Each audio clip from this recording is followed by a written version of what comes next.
Dans le Sahara algérien, certaines dunes ne sont pas dessinées par le vent, mais par ce qui rampe en dessous. L'histoire que je vais te raconter, elle s'appelle simplement La chose dans les dunes. Avant de commencer l'histoire, n'hésite pas à commenter l'heure à laquelle tu vois cette vidéo et la ville que tu voudrais que je fasse pour la prochaine histoire. Inch'Allah, 2018.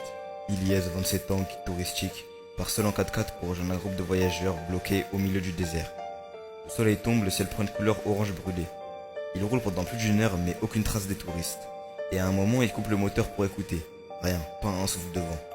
Juste un bruit sourd comme un battement régulier venant du sol.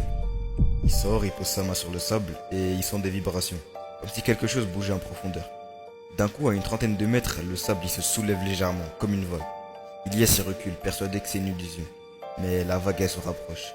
Il saute dans le 4x4, il tente de démarrer et là le moteur refuse. Les vibrations deviennent plus fortes, le sable tremble autour de lui et une fissure s'ouvre brutalement juste devant le véhicule. De la fissure sort un souffle chaud et sec, accompagné d'un sifflement, presque humain. Ilyes, il entend son prénom murmuré et tiré par le vent. Il sort son téléphone mais il n'y a aucun réseau. L'écran il clignote puis il s'éteint tout seul. Il tente de courir vers une dune plus haute mais ses pieds s'enfoncent comme dans de la boue. Et sous lui quelque chose frôle sa jambe, rapide glaciale malgré la chaleur. Une forme sombre, presque liquide jaillit un instant à la surface avant de replonger. Ilyes il hurle, il parvient à se hisser sur un morceau de roche au sommet de la dune. Et en bas le sable se met à tourner, formant un large cercle.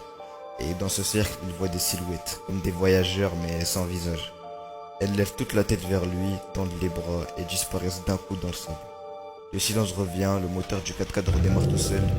Et depuis ce jour, Ilyes refuse de guider qui que ce soit dans cette partie du désert. Et les anciens du coach disent qu'il a vu ceux qui gardent les dunes.